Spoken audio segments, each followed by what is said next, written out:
What's going on, everyone? Charlie here. We're going to talk about shorting with no close. You know what I'm talking about. Common misconceptions regarding shorting with no close. Let's go ahead and take a look.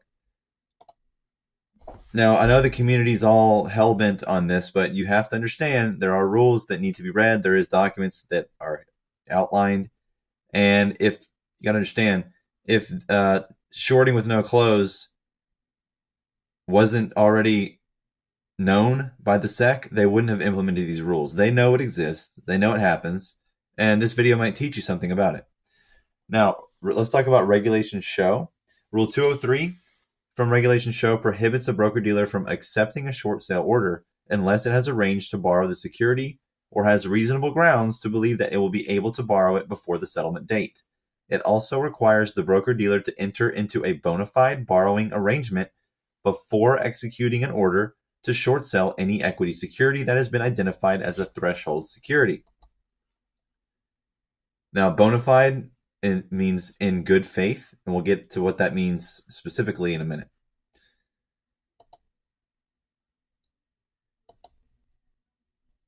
Now, the threshold list includes any equity security that is either exchange traded or issued by a public reporting company for which aggregate fails to deliver at a registered clearinghouse amount to A, at least 10,000 shares, which represent B, at least 0.5% of the issuer's outstanding shares. This is what it looks like. We've went over this earlier this year. Now, Rule 203 also requires the clearinghouse member or the clearinghouse to take action to cure all fails to deliver threshold stocks that persist for 13 days after the normal settlement date.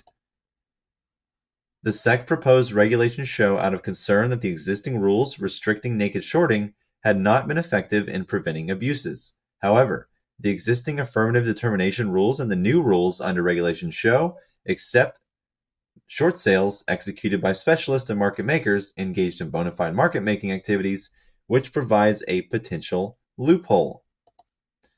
Now, bona fide market making is a broker-dealer that deals on a regular basis with other broker-dealers, actively buying and selling the subject security, as well as regularly and continuously placing quotations in a quotation medium on both the bid and ask. Naked short sales are pervasive in the U.S. stock market, which supports the SEC's concern that broker-dealers have not been diligent in enforcing the existing short sale restrictions. Well, no shit. Naked short selling is permitted with bona fide market makers. FINRA has several rules that address failure to deliver. Let's talk about FTDs for a second. Rule 3210 prohibits a member from selling a security for its own account or buying the security as a broker for a customer if it has a failed to deliver in that security for 60 days or longer. Rule 11830 imposes a mandatory closeout requirement when a broker-dealer's clearing short position in a stock is 10,000 more or more shares and represents 0.5% or more of the issuer's total shares outstanding, in other words, the threshold list. The broker-dealer for the seller in that case must close out any short position for which the fail to deliver has persisted for 10 days or more beyond the normal settlement date. However, this mandatory closeout requirement does not apply to bona fide market-making transactions or to transactions that result in fully hedged positions, options.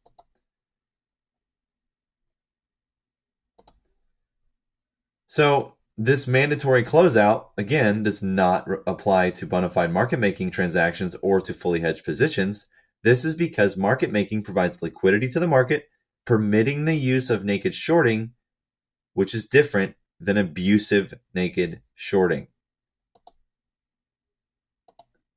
Now, the role of the clearinghouse. This is super important because a lot of people didn't seem to understand this when we talked about it before. We all know what this is about.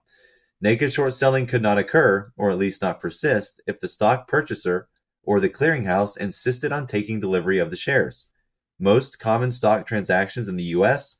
clear through the NSCC or the National Securities Clearing Corporation, which is a subsidiary of the DTC and the DTCC. I'm sorry, it's a subsidiary of the DTCC, and then the DTCC also has the DTC, which is the world's largest securities depository and serves as the clearinghouse for most trades of registered shares in the United States. Now, DTC was formed to eliminate the need for physical. This paragraph is so important to understand, okay, given recent events. DTC was formed to eliminate the need for physical delivery of securities to settle trades. DTC retains physical custody of stock certificates on behalf of its members, which include all the major broker-dealers. Stock certificates for registered securities are deposited with the DTC and are held in the name of Seed & Co., DTC's nominee's name. The customer gets, quote, book entry, electronic ownership, which means jack shit, because the stock certificates is all that matters. Anyways, I'm going to leave that up here. Just right there. Anyways, oh, and right there. DTC records the transfer of securities by book entry. Electronically, it debits the seller's DTC account and credits the buyer's DTC account. No physical transfer ever occurs, which is exactly what they want.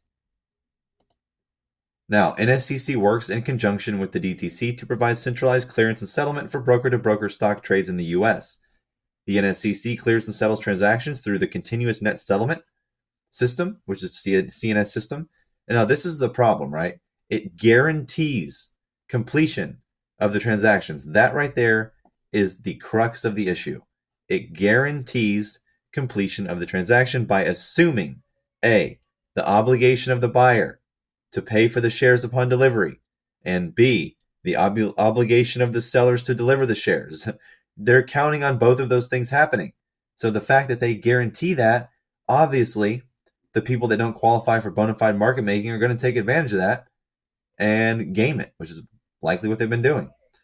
The member's previous trading day's closing net long or short position is continually updated with the day's purchases and sales.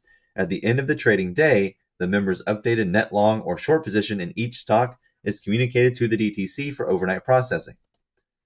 The NSCC does not have to force the seller who fails to deliver to buy in shares, nor does it have to go into the market to buy in the shares. It simply borrows them from another member firm to effect the buy-in. Each futures contract credited to a broker-dealer's sub-account at the DTC continues to be reported on the broker-dealer's books as a share held either in its proprietary account or in a customer account. In either case, the account holder believes he owns a real share with all the rights attached to it. No one has real shares. They don't exist. The DTC has all of them, and many of you just handed them your real shares, what little there were in existence left, on a silver platter. Next time, we're going to look at strategic failing to deliver, and we're going to look at a little bit more into why no one in retail, especially gathering positions from screenshots, will never, ever change anything as far as naked short selling. Because again, it's legal and it is allowed by bona fide market making activities. I really wish people would stop trying to create something they're not ever going to be able to create and just look at the reality. You will learn a lot. You might actually be able to make money off of it because, again, there's a lot of opportunity right now in the markets. Hang in there, everyone.